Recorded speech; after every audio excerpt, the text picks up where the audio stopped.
ചങ്ങന്മാരാ, ഇന്ന് നമ്മൾ ഹൈദരാബാദിലെ മൂന്നാമത്തെ ദിവസം കേട്ടാ. അപ്പം നമ്മൾ ഫസ്റ്റ് ദിവസം ഹൈദരാബാദ് വന്ന് ടൗണൊക്കെ ഒന്ന് ചുറ്റിക്കറങ്ങി രാത്രി പോയിക്കാണ്ട് നമ്മൾ ചാർമിനാർ അതുപോലെ മക്ക മസ്ജിദ് കണ്ട്. ഇന്നലെ ഒരു ദിവസം നമ്മൾ ഫുള്ളായിട്ട് നമ്മൾ ഹൈദരാബാദിന്റെ റാമോജി ഫിലിം സിറ്റി കണ്ട്. ഇന്നിപ്പോൾ നമ്മൾ മൂന്നാമത്തെ ദിവസം ഗോൾക്കൊണ്ട ഫോർട്ട് കാണാൻ വേണ്ടിയിട്ട് ഇറങ്ങിയതാണ്. അപ്പോൾ ഗോൾക്കൊണ്ട ഫോർട്ടിന്റെ ഫ്രണ്ടിലപ്പുള്ളത് നമ്മൾ ടിക്കറ്റ് എടുത്തിട്ട് ഉള്ളിൽ കയറണം.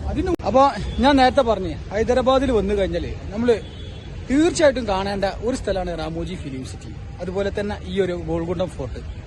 ഇനി നമുക്ക് ബിർള മന്ദിർ കാണാനുണ്ട്. അപ്പോൾ ഇത് കഴിഞ്ഞിട്ട് ഇവിടുത്തെ സിറ്റുവേഷൻ നോക്കിയിട്ട് വേണം നമുക്ക് ബിർള മന്ദിർ കാണാൻ.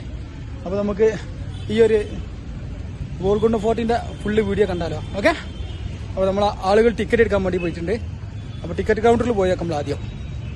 അപ്പോൾ കേട്ടാ നമ്മൾ ഗോൾക്കൊണ്ടം ഫോർട്ടിലുള്ള ടിക്കറ്റ് എടുത്തിട്ടുണ്ട്. ഒരു ടിക്കറ്റിന് 25 രൂപയാണ് ഇവിടെ റേറ്റ് വരുന്നത് കേട്ടോ. ഹൈദരാബാദിൽ ഏറ്റവും കൂടുതൽ ടിക്കറ്റിന് റേറ്റ് വരുന്ന റാമോജി ഫിലിം സിറ്റിയിലാണ്. അപ്പോൾ നമ്മൾ ടിക്കറ്റ് എടുത്തിട്ട് ഉള്ളിലോട്ട് പോകണം. ഇതിനുള്ളിൽ ആളുകൾ കൈയടിച്ചിട്ട് സൗണ്ടൊക്കെ ഉണ്ടാക്കുന്നുണ്ട്. എന്താ കറക്റ്റ് എനിക്കറിയില്ല.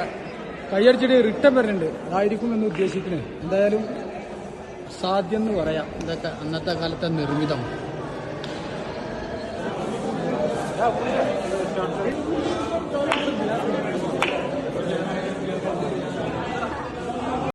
കൊട്ടാരത്തിലേക്ക് കടന്നു വന്നാൽ പ്രധാനപ്പെട്ട 2 ഗേറ്റാണ്. അതിൽ ഒരു ഗേറ്റ് കടന്നു കഴിഞ്ഞാൽ ഈ ഒരു കൂടാരം കാണാം. ഒന്നാമത്തെ ഗേറ്റിന്റെ അടിയിലാണ് ഞാൻ ക്ലാപ്പ് അടിക്കുന്നുണ്ട്, അതായത് കൈയടിക്കുന്നുണ്ട് എന്ന് പറഞ്ഞു. ആ കാണുന്ന 2 മുനാരങ്ങൾ കണ്ട ഈ ഒരു കൊട്ടാരത്തിന്റെ ഏറ്റവും മുകളിലുള്ള ഒരു പള്ളിയാണ്. അതായത് ആദ്യമായിട്ട് നിർമ്മിച്ച ഒരു പള്ളി. ആ രണ്ട് മുനാരട്ട.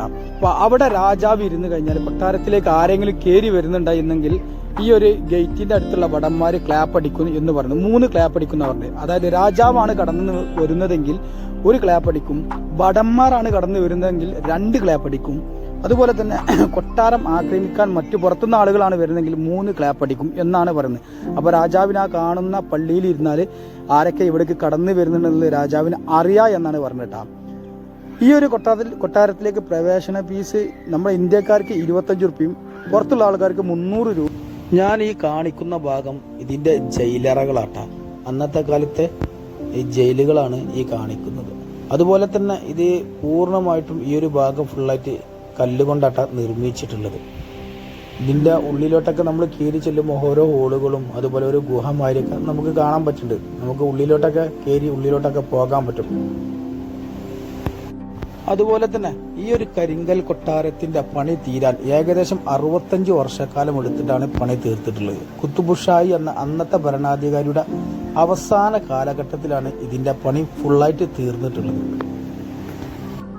ഈ ഒരു ഗോൾക്കൊണ്ടം ഫോർട്ടിന്റെ നിർമ്മിതം എന്ന് പറഞ്ഞു കഴിഞ്ഞാൽ അന്നത്തെ കാലത്ത് ഇത് ഫുള്ളായിട്ട് കൈകൊണ്ട് കുത്തുപണിയാൽ നിർമ്മിച്ചതാണ്. പിന്നെ എന്തൊക്കെ ഒരുപാട് കാര്യങ്ങൾ ഇംഗ്ലീഷിൽ, അതായത് അന്നത്തെ കാലത്ത് ഏറ്റവും നല്ല എഞ്ചിനീയർമാർ അന്ന് ഇതിൻ്റെ ഓരോ ഭാഗങ്ങൾ നിർമ്മിച്ചു എന്നൊക്കെയാണ് ഇവർ പറയുന്നത്. ഒരുപാട് വ്യത്യസ്തമായ രീതിയിലാണ് ഇത് നിർമ്മിച്ചിട്ടുള്ളത്. അതായത് കൂടുതലും 80-90% കരിങ്കല്ല് പാളികൾ അട്ടി വെച്ചിട്ടാണ്. കരിങ്കല്ല് പാളികൾ ഇതുപോലെ അട്ടി വെച്ചിട്ടാണ് ഇതിന് എല്ലാ ഭാഗവും. കോൺക്രീറ്റ് ഒന്നും വല്ലാണ്ട് കാണുന്നില്ല. അപ്പം ഈ ഒരു കാലഘട്ടത്തിനോട് അനുബന്ധിച്ച് ചിലപ്പോൾ കോൺക്രീറ്റ് ഒക്കെ ചെയ്തുകൊണ്ട് രണ്ടാമത് ഒരു ഇതാക്കി എടുത്തിട്ടുണ്ടാവും. പക്ഷെ അപ്പം അന്നത്തെ കാലത്ത് ഇത് നിർമ്മിച്ചത് സംഭവിക്കണം അല്ലേ.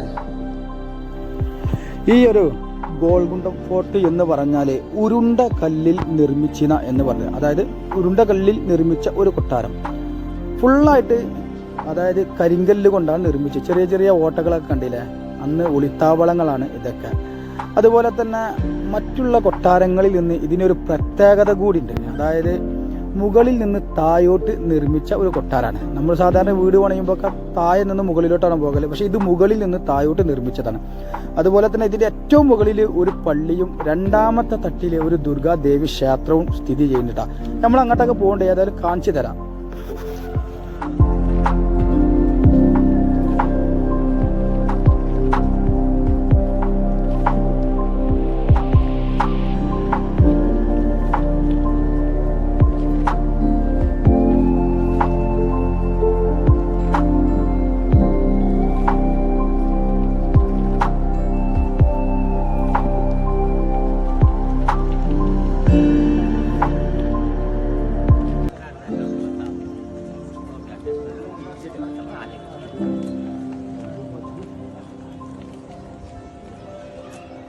ഒരു മല അവിടെ ഫുള്ളായിട്ട് ഇതിൻ്റെ ഉള്ളിലേക്ക് നമുക്ക് പോയി നോക്കാം. ഇതിൻ്റെ ഉള്ളിലേക്ക് ഫുള്ളായിട്ട് ഒരു ഗുഹമാതിരി നിർമ്മിച്ചിരിക്കുകയാണ്. അങ്ങോട്ടും ഇങ്ങോട്ടും ഒരുപാട് തുരങ്കങ്ങൾ, വൈകള്, അടിക്കണി ഫുള്ള് കരിങ്കല്ല് പാളികൾ അട്ടിയായിട്ട് വെച്ചിരിക്കുകയാണ്. അതിൻ്റെ ഉള്ളിൽ പോയേക്കോ ഫ്ലാഷ് ഒഴിവാക്കി തന്നെ. ഉള്ളിക്ക് പേടിയാണെന്ന് ഞാൻ നിപ്പാണെന്ന് ഞാൻ ഇപ്പം വരുന്നില്ല. ഞാൻ ഏതായാലും പോയേക്കോട്ടാ.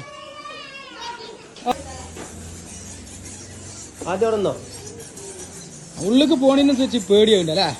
ഇരുട്ട് കൂടി വരികയാണ്. വവ്വാലുള്ള കൂട്ടം കണ്ടാ. പ്രാതത്തിന്റെ സിനിമ കാണാതിരിക്കണം. വവ്വാലിന്റെ കൂട്ടമാണ് കാണുന്നത്. കണ്ടില്ലേ കണ്ടാ. അതിന്റെ ഉള്ളിക്ക് പോകുന്നതിനനുസരിച്ച് ഇരുട്ട് കൂടി വരും. ഗുഹ മതി. ഇതിൻ്റെ ഉള്ളിൽ ഫുള്ള് വവ്വാലാണ്. അടക്കണി കണ്ണ് കാണോക്കണി വവ്വാലിന്റെ കൊച്ചിന്റെ ഇവിടുന്നൊക്കെ കണ്ടാ. ഈ കാണുന്ന കണ്ടാ. വവ്വാലിന്റെ കണ്ണാണ് കണ്ടത്. അതുപോലെ ഈ ഭാഗത്ത് വേണ്ടിയില്ല ഫുള്ള് വവ്വാല അടക്കണി കണ്ടാ. വവ്വാലാണ് ആ ലൈറ്റുമായി തിളങ്ങുന്നത്. ഫുള്ള് വവ്വാലിന്റെ കണ്ണാണ്. എങ്ങനെയാ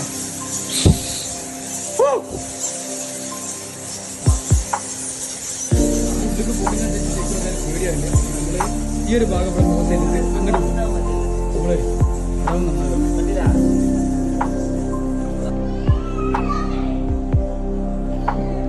സമ്മതിച്ചേ പറ്റൂ. ഇന്നത്തെ ഇതൊക്കെ നിർമ്മിച്ച ആളുകൾ. ഇതിന്റെ പുറംഭാഗം ഇതിന്റെ ഒരു സൈഡാണ് ഈ വന്നത്. മറു സൈഡ് ഇപ്പൊ നമ്മള് കടന്നു വന്ന സ്ഥലം ഇത് ഒരു സൈഡാണ്. നമുക്ക് ആ കാണുന്ന അങ്ങോട്ട് പോകണം. പോലെ ഓക്കെ.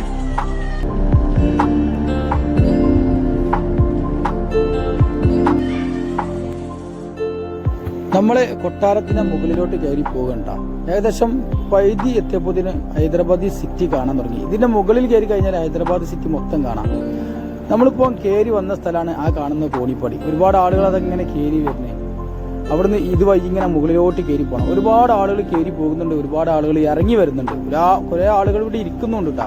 പക്ഷെ ഇറങ്ങി വരുന്ന ആളുകൾ നമ്മളെ നോക്കിയിട്ട് ചിരിക്കുന്നുണ്ട്. കാരണം അവര് ഫിനിഷ് ചെയ്തിട്ടുള്ള വരവാണ്. നമ്മളിനി കുഴങ്ങാൻ പോവാണ്. ഈ ഭാഗമൊക്കെ പൊളിഞ്ഞ് തൗറാ തയ്ക്കുന്നത് ഏകദേശം കേട്ടോ. കണ്ടില്ല, മുകളിൽ നിന്ന് നോക്കുമ്പം ഭയങ്കര ഒരു വ്യൂ ആണ്. നല്ല രസമാണ്. നമ്മൾ വന്ന സ്ഥലമാണ് അങ്ങനെ കാണി. അപ്പോൾ ഞാൻ നേരത്തെ പറഞ്ഞിട്ടുണ്ട് കൊട്ടാരത്തിന്റെ മുകളിൽ പള്ളിയും രണ്ടാമത്തെ തട്ടിൽ ഒരു ക്ഷേത്രം ഉണ്ട് എന്നുള്ളത്. ഇതാണ് ദുർഗാദേവി ക്ഷേത്ര തോന്നുന്നുണ്ട്. ഇതാണ് ആ ഒരു ക്ഷേത്രം. അപ്പം നമ്മള് കൊട്ടാരത്തിന്റെ ഏറ്റവും മുകളിൽ എത്തിട്ടാ.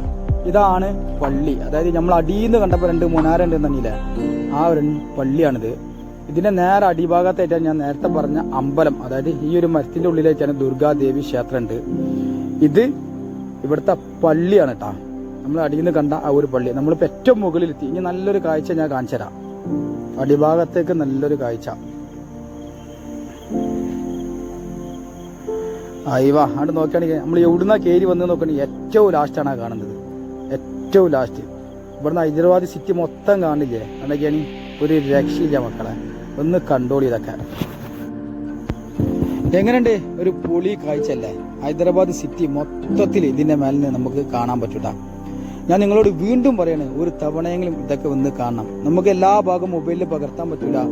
മൊബൈലിൽ കാണുന്നതിനേക്കാൾ ഒരുപാട് എത്രയോ ഭംഗിയാണ് ഇതിങ്ങനെ നേരിട്ട് കാണുന്നത്. അത് വല്ലാത്തൊരു കാഴ്ചയാണ്.